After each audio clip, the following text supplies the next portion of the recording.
네, 오늘 창세기 마지막 부분에 지금 이제 야곱이 그 자손들을 축복하는 부분입니다.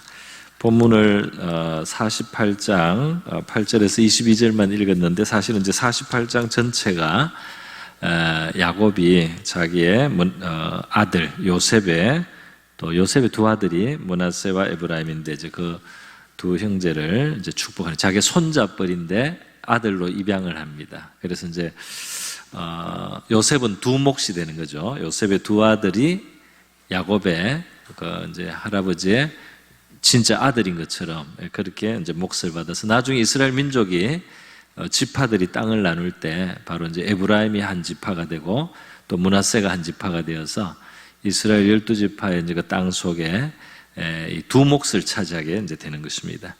그 이야기가 48장에 있었고, 이제 49장에는 야곱이 그 12아들을 한 명씩 이제 축복하는 이야기가 이제 나오고 있습니다. 그래서 이 창세기 끝나가면서 야곱이 그 후손들을 축복하는 이야기로 이제 거의 두 장이 할애가 되어 있고요. 이제 마지막 50장 쭉 가면은 이제 야곱의 장례식으로 해서 이제 끝이 납니다. 아주 장례식이 성대합니다.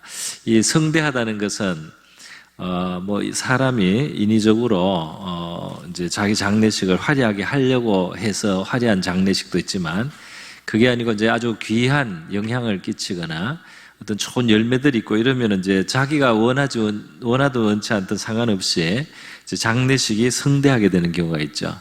근데 이제 야곱은 그 아들 요셉을 통해서 애굽을 구원한 그런 그 애굽의 은인이 되기 때문에 이제 애굽에서 엄청나게 큰 장례식을 이제 그 행하게 되는 것입니다.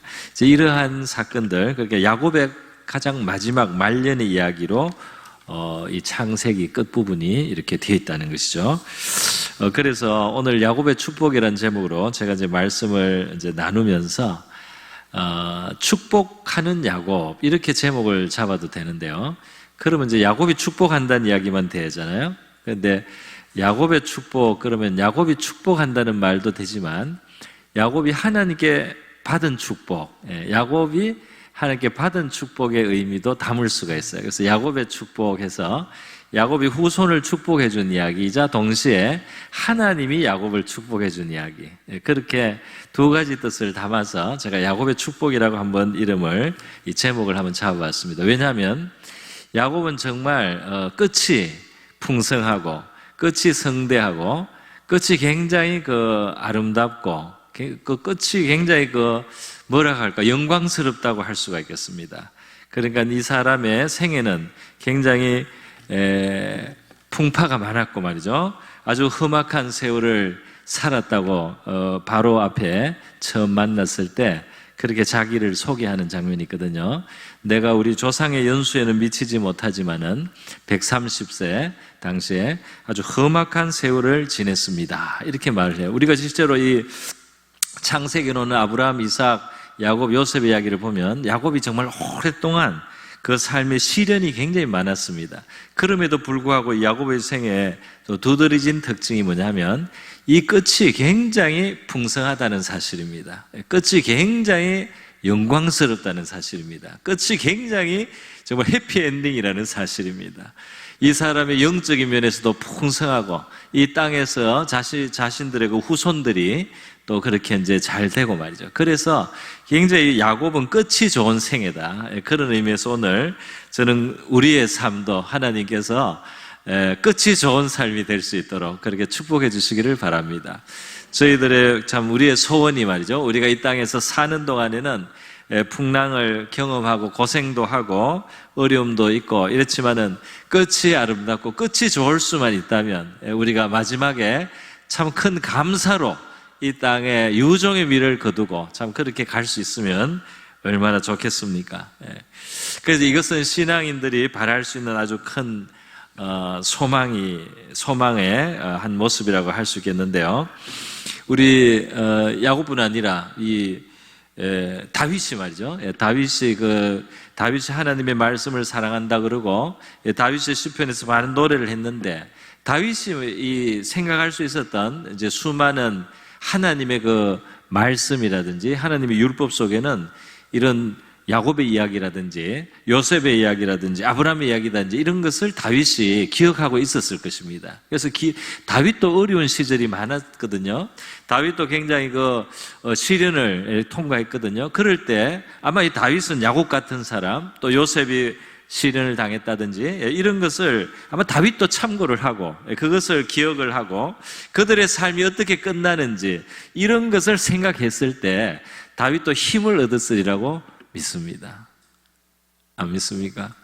다윗은 성경을 몰랐을까요? 다윗의 고백 속에 하나님의 율법을 사랑한다 그러고 이렇게 했을 때 과거부터 왔던 이 율법 속에는 모세오경이 창세기가 성경의 첫 번째 내용인데요. 다윗의 지식 속에, 다윗의 하나님에 대한 지식 속에는 이 조상들의 이야기도 분명히 있었으리라고 생각합니다. 그래서 아마 그런 것들이 힘이 되지 않았을까 우리를 추측을 하는데요. 제가 야곱의 이야기를 하다가 잠깐 다윗의 이야기로 잠깐만 넘어가겠습니다. 이 다윗의 생애도 야곱 못지않게 시련이 많은 셈인데, 물론 이제 야곱하고 조금 다른 면도 있지만 이 다윗의 삶 속에도 이 총론이 모든 총체적인 결론은 다윗의 고백이 그겁니다. 여호와께서 내 목자가 되시고 내 평생을 그가 인도해 오셨다. 굉장히 많은 시련과 위기를 그의 삶 속에 경험하면서 지나왔음에도 불구하고 야곱이 마지막에 인생의 총 결산을 내릴 때 뭐라고 합니까? 여호와가 나의 목자셨고 내게 부족함이 없었다. 내가 또 부족함이 없으리로다. 이렇게 고백하지 않습니까? 그런데 시편 23편만 봐도 내 영혼을 소생시키시고 소생돼야 될 만큼 지쳐 있었던 시간이 있었다는 걸 말하죠. 그리고 사망의 음침한 골짜기를 지날 때에도, 그러니까 이 사망의 음침한 골짜기, 희망이 없어 보이는 절망스러운, 두려운, 아주 위태한 그런 과정을 그가 지나왔다는 것을 말하지 않습니까? 그리고 내 원수의 목전에서 내게 상을 베풀어 주시고 자기를 미워하고 해하려는 원수들의 존재가 자기의 생애에 많이 있었다는 것을 말하지 않습니까? 그럼에도 불구하고 이 시편을 기록한 다윗에게 있어서 여호와가 목자셨기 때문에 내게는 부족함이 없으리로다. 나는 피곤하고 공고한 데가 있었지만 내 영혼을 소생시켜 주셨다. 하나님께서 내가 사망의 음침한 골짜기를 지나기도 했지만 하나님의 지팡이와 막대기가 나를 안위하시고 그 음침한 골짜기를 지날 때 하나님께서 나와 함께하여 주셨다. 나에게 많은 원수가 있었지만은 원수 앞에서 나중에 상을 차려주시고 그 원수 때문에 생명의 위협을 당하고 억울한 일을 당하고 아주 위태로운 시간들이 있었지만은 하나님께서 내 잔을 채워주시고 내 잔을 높이 들고 채워주시고 정말 이 잔이 넘치도록 하나님은 채워주셨다. 그래서 내가 여호와의 집에 영원히 거하게 됩니다 하는 이런 굉장히 소망이 가득한 그러한 이제 시편의 고백을 하지 않습니까? 근데 이제 야곱의 생애를 봐도 마찬가지다 하는 거죠. 야곱의 생애도 이 시련에 있어서는 누구 못지않은 그런 어려움을 겪었습니다. 정말 바로 임금 앞에서 험악한 세월을 보냈습니다. 나는 오래 살았으면 지금까지 130년, 바로 앞에 설 때가 130세인데요. 130년 사는데 진짜 험했습니다. 이렇게 말을 했습니다. 우리가 창세기에서 야곱의 생애를 보면은 처음 초반부터 말이죠. 문제가 생기지 않습니까? 가정에 문제가 생겨서 형과의 그런 관계 깊은 문제가 생기고 그 살이가 있는 집안 분위기가 되고 말이죠. 도망을 쳐야 되고 그 상황 속에는 아버지의 영적인 무지도 있어요. 이삭이 아버지로서 이 바른 판단을 잘 못하는 거죠. 그래서 하나님께서 이미 그 아이들이 뱃속에 있을 때 이 야곱을 늦게 나오는 야곱이지만 장자권을 작은 아들에게 이미 주셨어요. 사실은 그걸 어머니 리브가가 잉태하고 있을 때 이미 그걸 응답을 주셨는데도 불구하고 이삭이 이게 육신적이 되다 보니까 이 생각이 잘못돼 가지고 에서를 이제 오히려 편애하고 이 에서는 사냥을 해서 가져오는 고기를 이 아버지 이삭이 너무 좋아했습니다. 이삭이 그 영적으로 이 육신적인데 거기에만 움직여진 거예요. 그래서 이 영적 장자권이 있어서 영적으로 판단해야 되는데 자기가 입맛에 당기는 고기를 주는 그러한 사냥 요리를 해오는 에서를 편애함으로써 이 집안에 문제가 일어나는 겁니다. 그 에서를 장자 축복을 해주면 안 되거든요. 에서는 장자권을 소홀히 여기고 그리고 그걸 팥죽 한 그릇에 팔아먹을 정도로 망령된 그런 영적으로 볼 때 굉장히 망령된 거예요. 그런데 이 큰아들에게 축복을 해주려고 하니까 또 야곱은 야곱대로 그 아내 리브가는 리브가대로 그걸 인간적으로 해결하려고 하다가 이제 속이게 되고 원한을 사게 되고 그러니까 이제 야곱은 도망을 가야 되고 그러면서 20년 타지 생활을 이제 시작하게 됩니다. 거기서 너무너무 고생스러운 세월을 야곱이 살았습니다. 라반은 굉장히 강교한 사람이에요. 외삼촌인데 그냥 이 조카를 얼마나 우려먹는지 조카를 완전히 그냥 우려먹습니다. 종보다도 못해요. 그렇게 이 품삯을 10번이나 바꿔가면서 그리고 아주 불리한 조건으로 항상 만들고 그러면서 고생을 시킵니다. 그리고 그나마 야곱이 조금 소득이 생기고 재산이 모니까 그거를 미워하게 되는 거죠. 그래서 이제 야곱이 또 떠나야 되는 이런 상황까지 오게 되는 것입니다. 여러분, 그 야곱이 그냥 곱게 올 수가 없었어요. 라반이 사실 죽이려고 했습니다. 그런데 하나님이 막아주셨기 때문에 왔어요.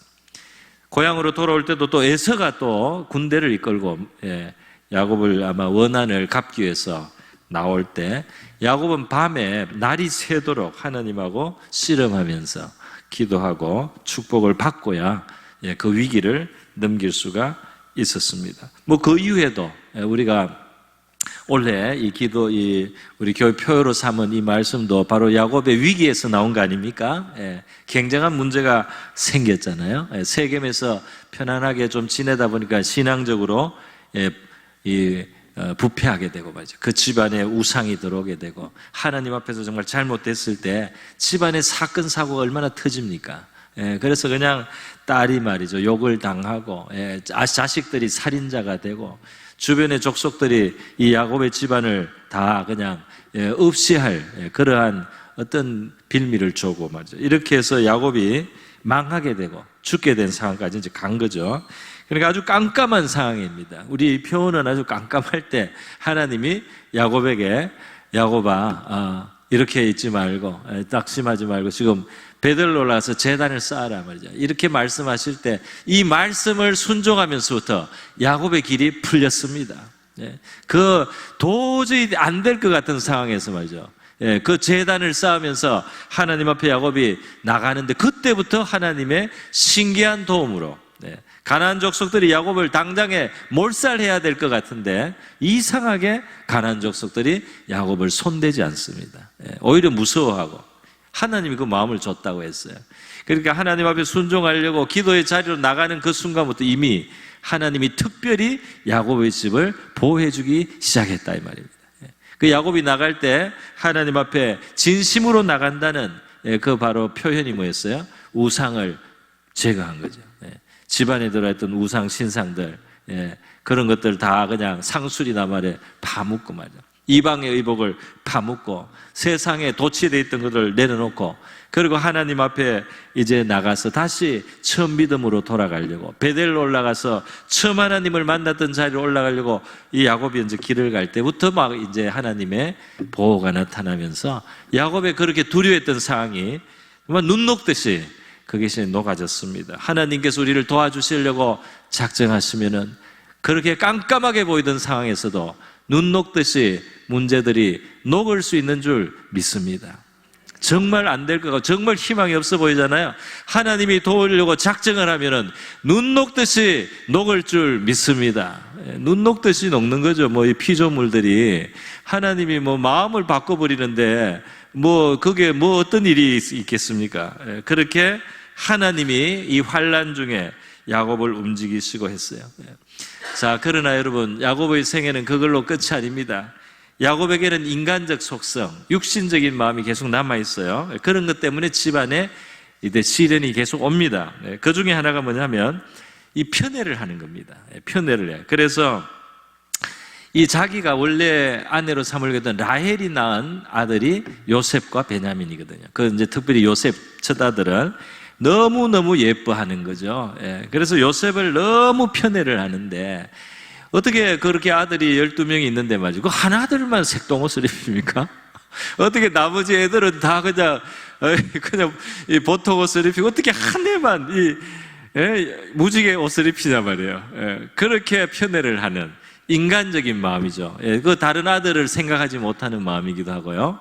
그렇게 육신적인 마음이라고 할 수 있어요. 그래서 그렇게 편애를 했을 때 결국은 그 아들 어떻게 됩니까? 다른 아들들한테 미움을 받아서 죽을 수 있는 상황까지 가죠. 다행히 죽지 않고 팔려갔지만 야곱에게 있어서는 죽은 아들이 됐습니다. 왜냐하면 그 형들이 요셉을 팔아먹고 나서 죽었다고 그런 가짜 증거를 만들어서 그 요셉의 채색 옷을 찢어가지고 염소피를 묻혀왔거든요. 이거를 광야에서 이제 들판에서 주었다 해가지고 아버지를 속이죠. 그래서 야곱에게 있어서는 요셉이 죽은 겁니다. 그러니까 얼마나 그 사랑하는 아들이 그렇게 짐승에게 찢겨 먹혔다고 생각하면은 그 고통이 얼마나 클까요? 그것이 야곱이 편애한 결과예요. 물론 그 아들들이 잘못한 거예요. 아들들이 잘못했지만 야곱이 편애하고 야곱이 참 믿음의 사람답게 행동하지 않은 육신적인 마음이 자기에게 초래한 자기의 고통입니다. 그래서 여러분 이 야곱의 삶의 여러 가지 고통 속에는 무엇이 있느냐면 자신의 육신적인 마음이 초래한 고통들이 있다는 것입니다. 그 형 에서의 원한도 그래서 산 거잖아요. 그 꾀를 너무 부렸단 말이에요. 하나님을 기다리고 믿고 하나님이 알아서 하도록 좀 둬야 될 일을 꾀를 부려서 속여가면서 일을 하니까 어떻게 됩니까? 형의 원한을 사서 고생하러 나가니까 20년간 객지 생활에서 더 간사한 사람, 속이는 사람을 만나서 실컷 고생을 한단 말이에요. 그러면서 사람이 연단을 받는 겁니다. 편애하는 그 마음을 이기지 못하고 그렇게 싫은 거 미운 거를 말이죠. 좀 덮어야지 다른 사람의 마음을 헤아릴 수 있는 거 아니겠어요? 그런데 그거를 그 티를 못 감추는 거예요. 그러니까 그 다른 형제들이 요셉을 그렇게 미워하고 말이죠. 그래서 그 아들이 자기한테는 죽은 아들이 되는 고통을 받았다 이 말입니다. 다시 말해서요, 우리의 육신적인 마음이 우리의 삶 속에 초래하는 고난도 있고요. 또 그렇지 않은 것도 물론 있겠지만 이러한 시련과 고난들을 통해서 결국 사람들은 우리의 이 타고난 육적인 생명이 타격을 받습니다. 우리의 육신적인 마음이 상처를 받습니다. 그런데 이것이 변화되는 효과도 있다는 거예요. 사람이 그냥 하나님 앞에 온유하고 순종하고 또 겸손하라 이게 말로 안 돼요. 이게 너가 이 겸손하고 다른 사람을 배려하고 사랑하고 용납하고 이런 마음을 키워라. 이것이 말이죠. 그냥 그렇게 할게요 하고 저절로 잘 안 된단 말이에요. 우리 안에 이게 뿌리 깊은 기질로 있기 때문에. 그런데 이런 것들이 진짜 변하는 것은 희한하게도 용광로같이 뜨거운 시련의 풀무 속에 들어가서 우리가 그 뜨거운 열기 속에 녹고 말이죠. 또 뜨거운 데서 물렁물렁해졌을 때 망치로 때려쳐가지고 쇠를 다루듯이 그렇게 그 시련과 환난의 망치를 맞아가면서 이상하게 사람들이 정말 육신을 조금씩 벗어나가고 마음에 더 깨끗하거나 순수하거나 진실한 마음으로 이렇게 바뀌어가는 그런 면이 확실히 있는 것 같아요. 그래서 이 야곱이 보면은 정말 이렇게 그 자아를 강하게 붙들고 살아가던 그렇게 편애도 심하게 하고 이렇게 살았던 이 사람이 평생 고생을 하고 말이죠. 이렇게 살다가 나중에 이제 어떤 일을 당합니까? 요셉은 자기에겐 죽은 아들이지만 사실은 하나님이 애굽의 총리를 만들어 놓고 대기근의 시기에 많은 민족을 살리고 또 야곱 집 자신도 거기에 이제 가서 살게 되는 겁니다. 그 위기의 기근을 넘길 수 있는 구원자로서 준비를 해 놓으셨잖아요. 그런데 그때 이제 야곱의 입장에서 볼 때는 기근이 계속 들고 말이죠. 그래서 자식들을 보내놨는데 자식들이 양식을 사오는데 사오는 과정에서 아들 하나가 볼모로 잡혀 있습니다. 시몬이 잡혔어요. 요셉이 생각이 많아서 어떤 깊은 생각 속에 시몬을 하나 잡아놨어요. 볼모로. 그리고 다음에 올 때 막내 베냐민을 안 데려오면 안 풀어준다 그랬어요. 그래가지고 그 다음에 베냐민을 데려가야지 양식도 가져오고 시몬도 데려올 수 있는 이런 상황이 됐습니다. 그럴 때 야곱이 말이죠, 자기가 사랑하던 라헬의 아들이고 요셉의 같은 배 동생이잖아요. 동복 동생. 이 베냐민을 이제 요셉 다음으로 사랑하는 거죠. 그러니까 이 베냐민을 안 놓는 거예요. 그러니까 기근이 계속 들고 다 굶어 죽으려고도 베냐민을 안 내놓습니다. 그 마음의 애착이, 내가 요셉도 잃었는데 베냐민도 잃겠느냐, 베냐민은 안 된다 해가지고 다 쫄쫄 굶는데도 베냐민 붙들고 있는 거예요. 그렇게 했을 때 어떻게 되겠습니까? 이제 시간이 지나가면 야곱이 항복을 하지 않을 수가 없죠. 다 굶어 죽는데, 다른 아들뿐 아니라 베냐민 자신도 굶어 죽어요. 그리고 결국은 베냐민에 대한 애착을 포기하지 않으면 안 되는 상황에, 극한 상황으로 가는 겁니다. 그렇게 극한 상황에 가서야 항복을 하게 되는 거죠. 우리가 하나님 앞에 변화된 사람이 되려고 우리가 노력하는 부분도 있지만, 사실 우리가 변하는 것은 그렇게 되지 않으면 안 되는 상황까지 가서, 하나님이 그렇게 되지 않으면 안 돼, 그렇게 포기하지 않으면 안 되는 상황까지 우리를 밀어 넣어가지고, 거기서 우리가 손발을 들고 이제 하나님 뜻대로 하십시오, 하나님이 그냥 살라면 살고 죽으라면 죽겠습니다 하는 자리까지 가면서 우리가 하나님 앞에 부드러운 마음을 갖게 되는 것 같습니다. 이 야곱이 그렇게 해서 마지막에 베냐민을 이제 데려가게 할 수밖에 없게 되는 거예요. 그때 자기가 또 깨어지는 겁니다. 그 자기 꼭 붙들고 있는 것, 자기 그 애착, 애정을 놓게 되는 것이죠. 그래서 창세기 43장 14절에 보면 이제 마지막에는 결국 허락을 하는 거예요. 내가 가장 사랑하고 아끼는 그 앞에 사랑했던 요셉을 잃어서 이 베냐민 보냈다가 베냐민도 잃을까 봐 무서운 거예요. 시몬은 이미 잡혀 있고요. 보내면 돌아올지 안 돌아올지 확신을 누가 해줍니까? 그러나 가족이 다 죽게 되니까 어쩔 수 없이 이제 베냐민을 내놓을 때 자신의 애정, 자신의 애착, 인간적 마음, 육신적인 거 이런 거 다 내려놔야 되는 거죠. 그것이 창세기 43장 14절에 있습니다. 전능하신 하나님께서 그 사람 앞에서, 이제 요셉을 지금 모르니까 애굽 총리로, 그 사람 앞에서 너에게 은혜를 베푸사 그 사람으로 너희 다른 형제와 베냐민을 돌려보내게 하시기를 원하노라. 이제는 전능하신 하나님 손에 모든 것을 맡길 수밖에 없어요. 전능하신 하나님 손에 모든 걸 맡기는 겁니다. 그래서 이제는 자기 고집대로 하지 않는 거죠. 자기 고집, 인간적 고집으로는 베냐민을 자기 옆에서 한시도 뗄 수가 없습니다. 그러나 이제는 하나님 손에 다 맡기고 그 다른 형제 시몬과 이 베냐민이 다시 돌아올 수 있기를 바라노라 하고 한마디 하죠. 내가 자식을 잃게 되면 잃으리로다. 하나님 손에 완전히 맡기는 거예요. 내가 자식을 잃으면 잃으리로다. 요셉을 잃고 얼마나 상처를 받았어요. 그런데 이제 베냐민에게 이 사람의 모든 애정이 가 있는데 그 베냐민을 하나님 앞에서 이렇게 완전히 맡겨드린 겁니다. 이제는 이렇게 할 수밖에 없어요. 우리 안에는 굉장히 인간적인, 육적인 깊은 숨어있는 이 아주 완고한 마음이 있다 이 말이에요. 인간 속에는 죄인의 고집이 있습니다.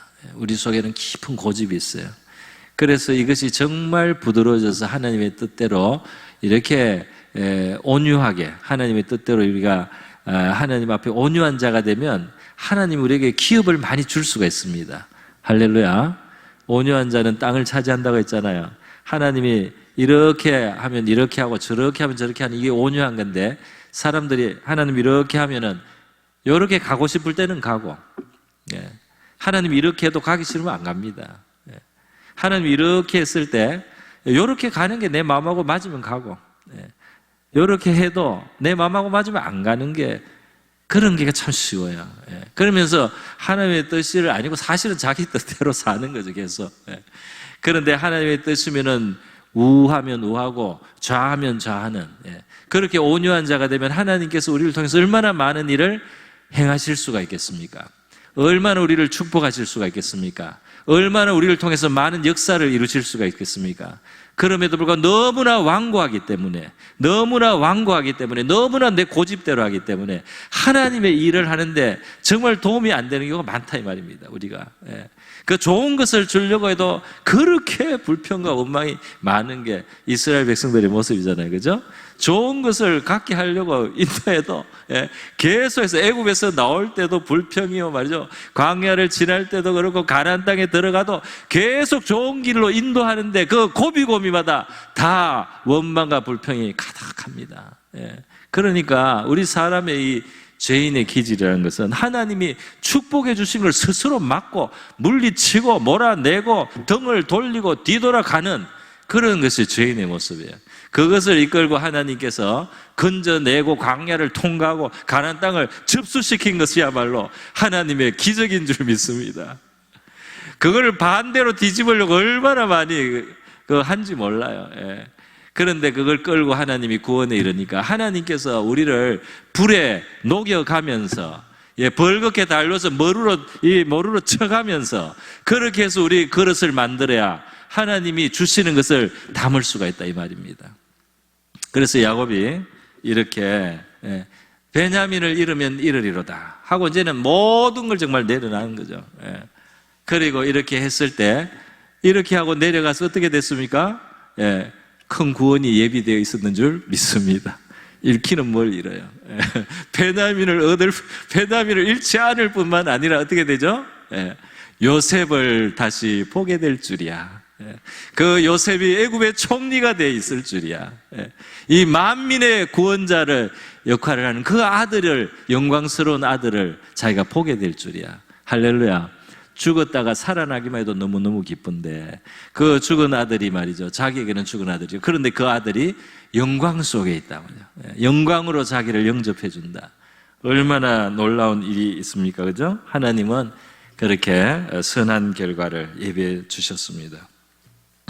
여러분, 이런 그 야곱의 모습, 나중에 이제 총리 된 거 알고 뭐 믿어지지가 않죠. 눈에 보고도 안 믿어진다 그랬어요. 그리고 이제 바로 임금 앞에 가서 바로 임금을 오히려 축복해주고, 그리고 겸손하면서도 정말 하나님의 어떤 대사처럼 야곱이 바로를 축복해주는 모습을 우리가 볼 수가 있습니다.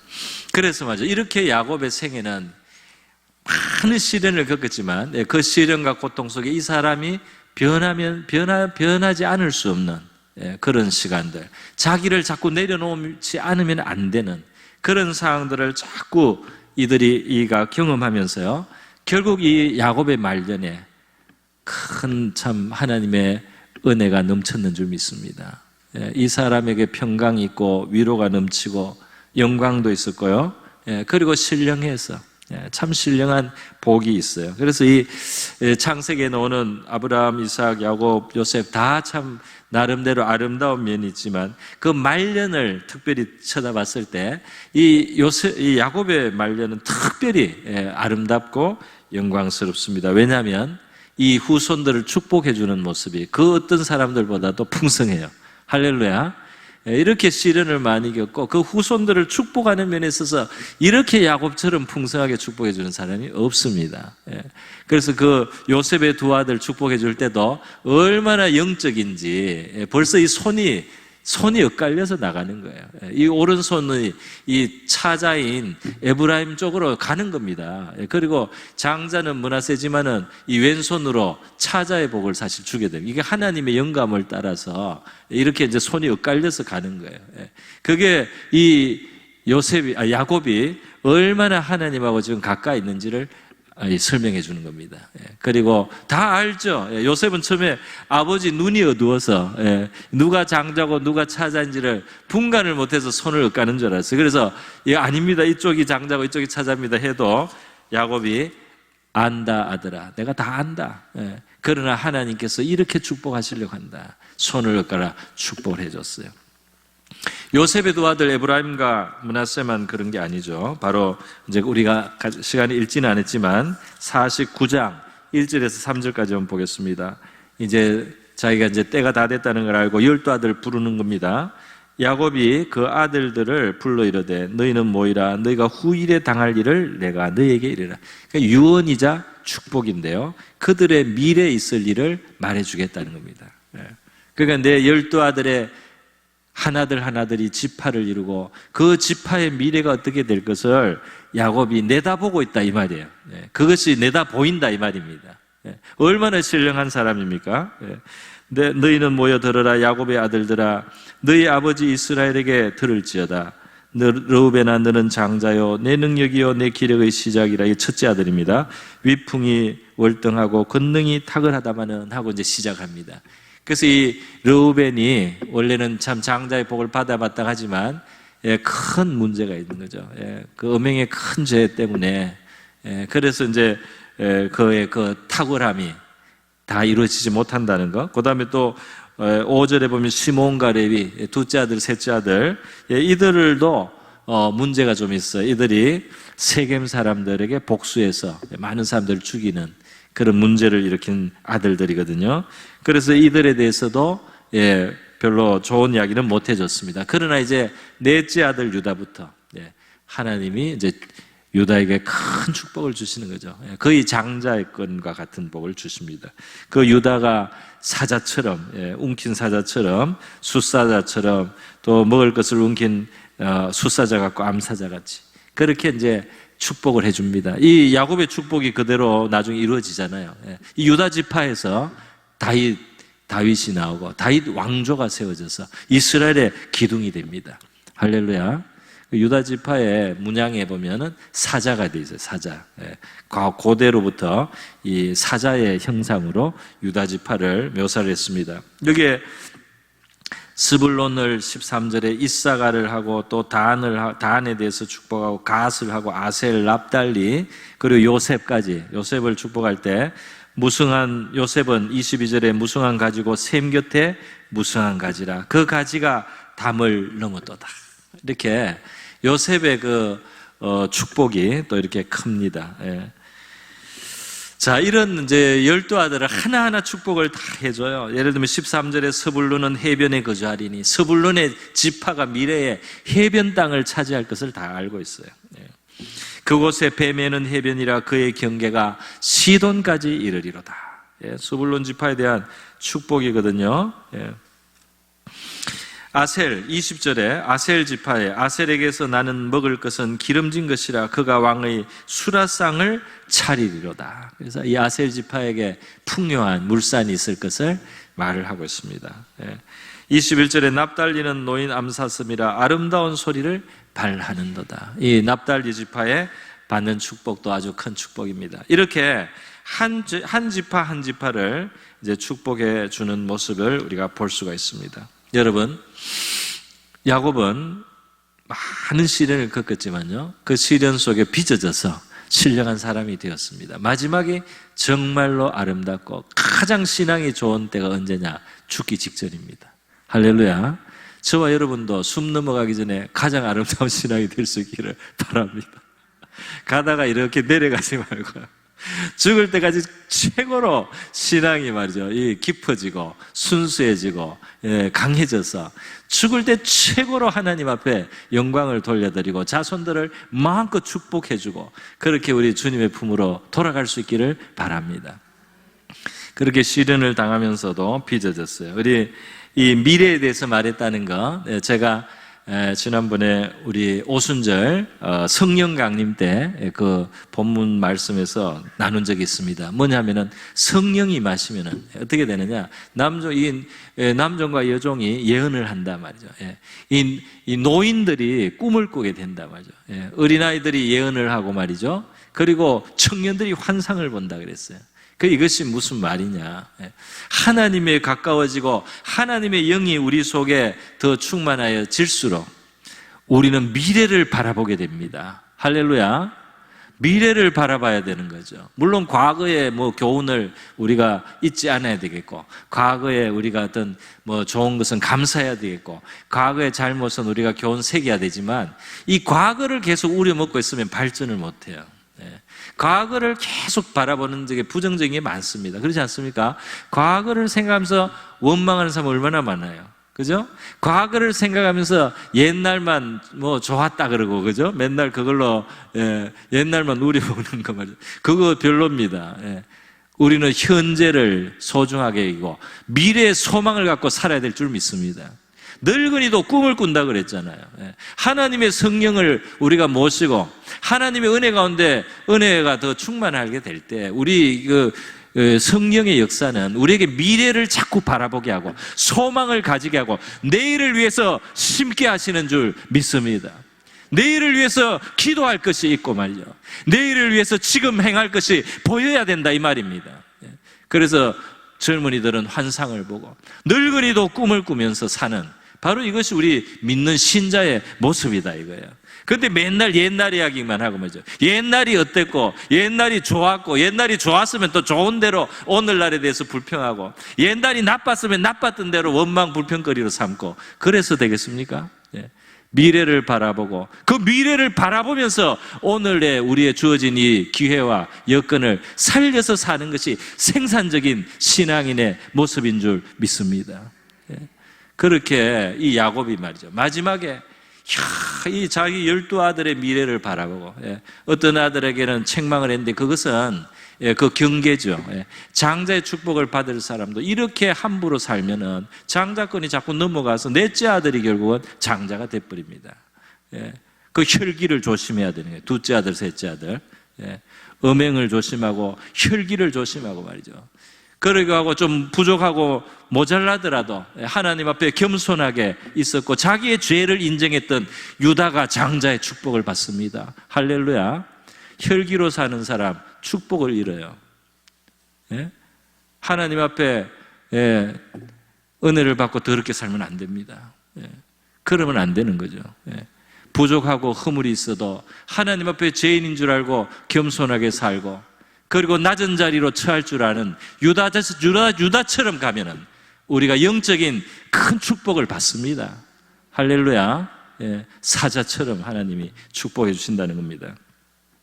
이렇게 신령해져서 후손들을 축복해주는 노인 야곱의 모습이에요. 그래서 오늘 우리 야곱의 축복을 우리가 생각하면서, 야곱은 참 갈수록 신령해져서 이 미래를 바라보고 그렇게 험악한 세월을 살고도 이렇게 마지막이 영화로울 수 있었구나.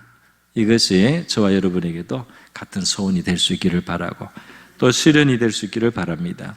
그런데 바로 이렇게 되기까지 그가 하나님의 불용광로에서 녹아지고 그 뜨거운 불 속에서 말이죠, 이 망치로 맞는 것처럼 그렇게 하면서 그가 생각을 바꾸고 그의 그 애착을 바꾸고 그의 집착을 바꾸고 그가 요렇게 항상 요렇게 돼야 된다는 그의 고집을 내려놓고 말이죠. 하나님의 뜻이면 이르면 이르리로다. 내가 망하면 망하리로다. 내가 죽어야 되면 죽으리로다. 하나님의 뜻대로 내가 가야 되면 그 길을 가겠노라. 이렇게 하나님 앞에 완전히 내려놓는 이러한 모습으로까지 갈 때 우리 하나님께서 그렇게 인도하신 바로 하나님의 손길이 축복인 줄 믿습니다.